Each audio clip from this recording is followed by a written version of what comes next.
Hey folks, it's a review of ionic compounds. So, let's talk about that!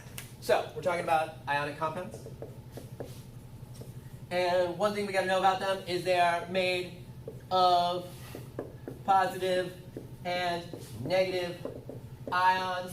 And if we want to slap some cool names on these positive dudes, we can go ahead and call them cations. That's a nice name because it's got a plus sign right there in it. Oh my God. And also, these negative dudes are called anions. And I like to remember that because it's got two N's in it, and two N's makes me think negative. Well, nice. The interesting thing about ionic compounds is even though they are made of positive and negative ions, the compounds are neutral, which is neat. We have charged things, both positive and negative, and they come together to give us something that is neutral or does not have a charge. Now, the way that works out is the positive charge dudes, my cations, and my negative charge dudes, my anions, well, those goobers are going to balance each other's charges out. An example of this would be our classic friend sodium chloride, aka table salt. Let's not use this marker. I don't trust that marker. I trust this marker. And so if we're talking about NaCl, well, there is a sodium ion with a +1 charge and a chlorine ion with a -1 charge. If we put +1 and -1 together, poof, they cancel out to give us something that is neutral, meaning it has no charge. Sweet. So this is one example. Let's look at another example though. If I look at my cool friend magnesium bromide, who's made of magnesium and bromine, the formula for this guy is MgBr2. And that's because there's one magnesium ion in here with a +2 charge, as magnesium likes to do. And there are two of these bromine ions in there, each of them with a -1 charge. Together, those give me -2 as the overall charge, -2. And together, well, not together, but this one dude gives me +2 as the overall charge. So again, my positive charges and my negative charges together, when I add those together, they're going to come to whoosh, no charge, because ionic compounds are neutral. All right, well, what else do we want to say about ionic compounds? Let's talk about how we write names for these dudes. Well, if I write names for my ionic compounds, what I'm going to do is, well, it kind of depends on what ions we have together. For instance, if I have a pairing of lithium, the ion, with ions of chlorine, well, the way this is going to look is lithium ions have got a +1 charge, chlorine ions got a minus charge. But the way I'm actually going to name this is I'm going to take this anion, my negatively charged ion, and for starters, that always comes second in our name. So I would go ahead and name this dude first by putting down lithium, and then I think to myself, all right, chlorine is going to come second. But I'm not going to leave it as chlorine, because when we're talking about these ionic compounds that are made of just two elements, I'm going to use this cool suffix or ending on my second element. This second element, I'm going to take away its normal ending, and I'm going to add I, or IDE, to it. So instead of chlorine, this dude together is going to become lithium, yes, chloride. Fantastic. Look at that. Look at that. All right, let's look at another example. If I put together, my friends, let's do those homies we looked at before. Magnesium, Mg2+ ion, and if I'm hooking that up with a Br-1 ion, I mean, we need two of those to make the proper formula, but I would call this guy, that's right, start with just magnesium, because the first element's name will not change. But the second element is bromine. Instead of calling it bromine, I'm going to add that "ide" suffix to it to get magnesium bromide. Beautiful. Just beautiful. Okay, so naming these dudes is not super spicy as long as we're dealing with our elements that only form one ion or one charge. And what do I mean by that? Well, let's take another look at how names get a little bit interesting. So, I said that magnesium always forms that +2 charge, and that's because magnesium lives in this group 2A. And all of my homies in group 2A are pretty much always going to form +2 charges as ions. That's because they have 2 valence electrons, and when they form an ion, they get rid of those 2 valence electrons. And if we lose 2 electrons, well, that means we're becoming more positive. Because remember, electrons, represented by E minus, have a negative charge. So if you're losing negative things, you're becoming more positive. So my homies in this group always form +2 charges. My homies in this group pretty much always form +1 charges. My homies in this group, when they form ions, like to form -3 charges. +3. I wrote a plus, and then I said minus. This guy's stupid sometimes. My elements in 5A like to form -3 charges. That's because they have 5 valence electrons and want to shoot 8 valence electrons, so they grab 3 more. 3 more minus charges gives us -3 as the overall charge. These homies have 6 valence electrons. They want to get 2 more, which is why they have -2 charges. These homies have 7 valence electrons, so they want to get 1 more valence electron, which is why they usually form -1 charges. And these dudes don't like to form ions, and we're not going to really talk about these guys. They can kind of go either way, plus or minus charges. We're not going to really talk about my group 4A homies right now. So this is a little bit of helpful stuff right here, because if we know what charges particular elements form, then we know whether or not we need to do this next thing that I'm going to talk about. Because how do we deal with the transition metals? What kind of charges do they form? Let's look at that. So, my transition metals can form different charges. That's a little bit weird, but for instance, we could find out on the scene an element, or rather an ion, that is iron 2+, but it also wouldn't be unreasonable to find an element that's iron 3+. So if I said to you, well, we're putting together iron 2+ and a chlorine ion, based on what we've already established, you might want to go ahead and call this guy iron chloride. Nice. And you also, if we put this Fe3+ together with chlorine ions, might also want to call this one iron chloride. But they're not going to be the same. The proper formula for this goober up here with the iron 2+, well, that's proper formula is going to need 2 of these chlorines to balance that out. Our proper formula is going to be FeCl2 for this loser. Where this dude is going to need 3 chlorines to balance out its +3 charge. So this dude's formula is going to be FeCl3. Now, in chemistry, we can't have the exact same name for 2 different compounds. We can't call these dudes both iron chloride. We need to do something else here. And what are we going to do? Shut up, Bell. I will come to your house and fight you. Well, first we're going to fight that Bell. And then we're going to, in our names, use something to indicate the charge of these ions. What we're going to do is let the reader know that this is talking about iron with a +2 charge by putting 2 in Roman numerals there. Wow! And this dude, yeah, you guessed it, we're going to put 3 in Roman numerals for that goober to indicate that it's iron with a +3 charge. Holy heck! So we have to be aware of this when we're writing the names for ionic compounds of transition metals. Now, if you just had the formula for starters, let's look at another one, because that can be its own little monster. Squiggly, squiggly, squiggly, squiggly. Let's say we're talking about another transition metal, one that I really like, copper. And so we've got copper, and let's say we've got 3 coppers hanging out with a nitrogen atom. How the heck can we come up with the correct name for this? Well, the first thing we can do is follow our usual naming pattern. We know we're not going to change this dude's name. We're just going to call it copper. And we know we're going to put that "ide" suffix on nitrogen. So that's going to be copper nitride. But because copper is a transition metal, we need to do that Roman numeral action. And we need to figure out then, therefore, what is the charge on this copper ion? The way we can do that is by using our anion. The charges on our anions are the same. They just stay the same. They're nice and consistent. So we can go back to that periodic table from before and say, oh, well, nitrogen, that dude likes to form, yeah, you bet it, a -3 charge. And if there's one of these nitrogens, then that means our total negative charge is -3. And if our total negative charge is -3, well, the positive charge has to be equal but opposite that in order for this to be a happy compound. We have to have +3 total from all of our positive charges. And if we have 3 coppers giving us +3, then that means each copper must have a +1 as its charge. We've been able to figure out the charge on the copper ion based on what it is partnered with.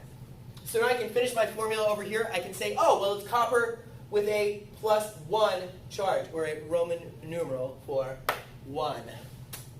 Gorgeous.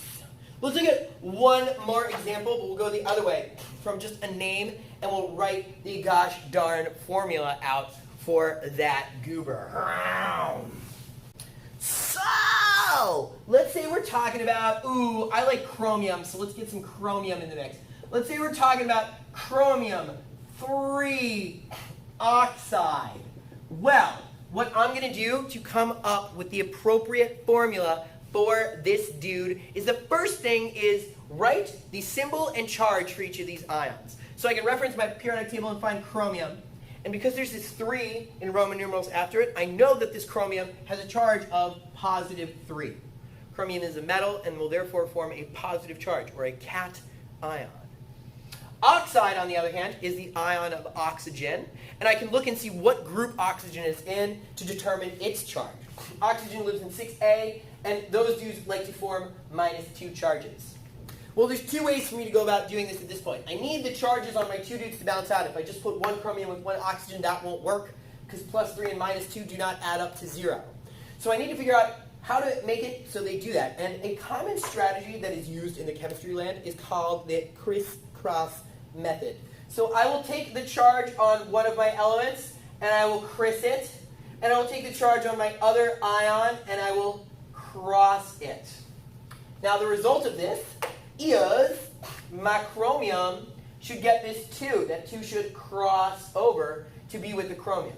And I'm going to ignore the sign of it. I'm going to let that go. Okay.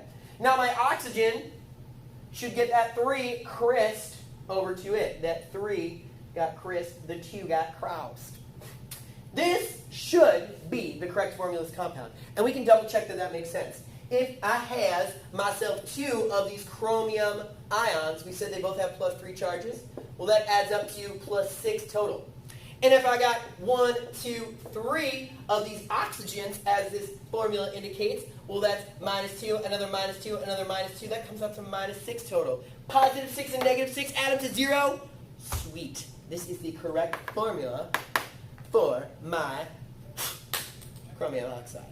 And I did that with the sweet criss-cross method. Wow! Let's look at one other thing. Oh hey, didn't see you there. It's time for polyatomic ions. What the heck do you think a polyatomic ion is? Well, let's do some badass etymology and break that down. Poly, well that means many or multiple. Atomic, that means atoms or referring to or related to atoms. And ions, well, that means ions. So, if we add all this together, we've got many atom ions. Polyatomic ions are ions that are made of many atoms. And these atoms are bonded together.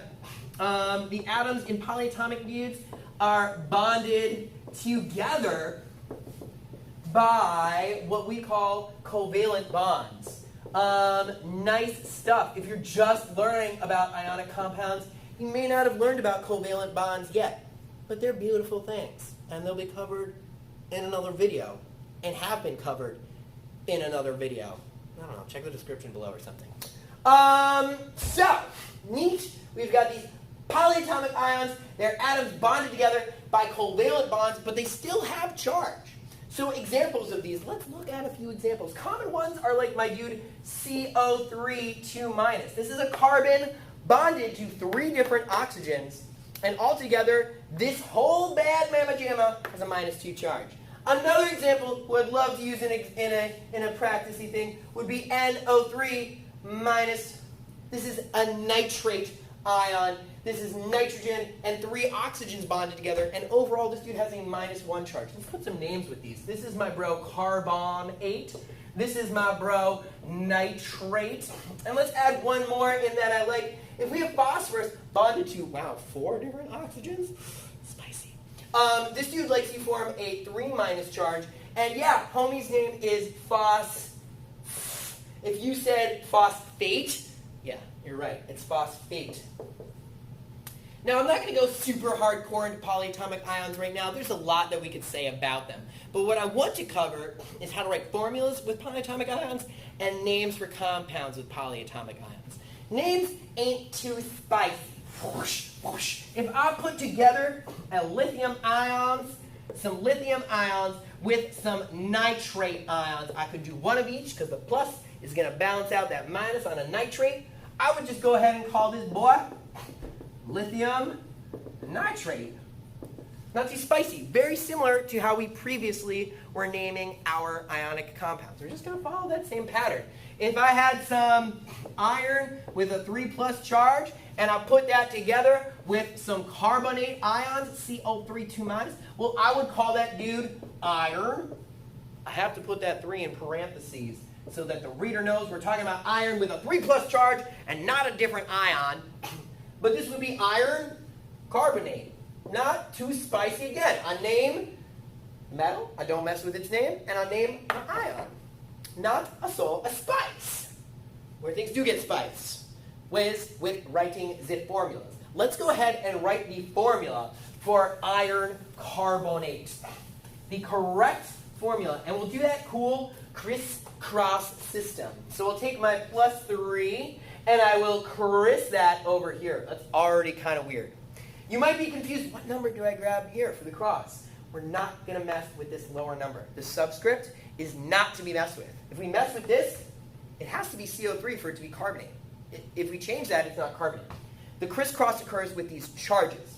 So I crissed here, I'm going to cross with this 2 charge. Okie doke. Well, following the pattern we saw before, I can go ahead and rewrite this. I've got my Fe, my iron, and that 2 crossed over to there.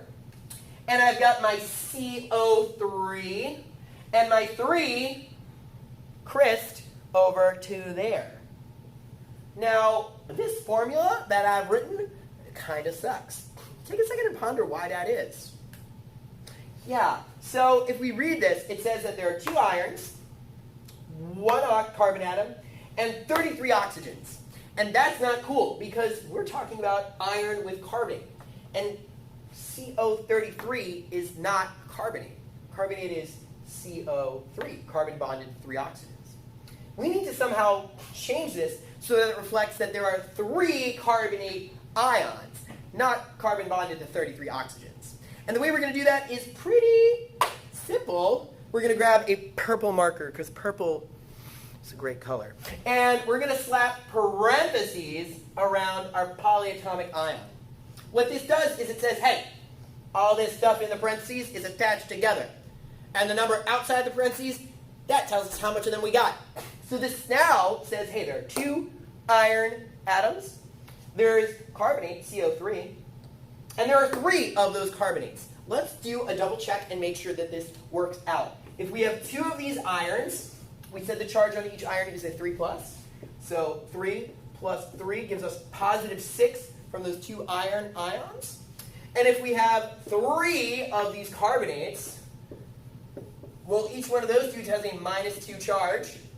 So -2 plus another -2 plus another -2 gives us a total of -6. And a +6 and a -6 will cancel out to be 0 to give us a nice neutral compound. Sweet.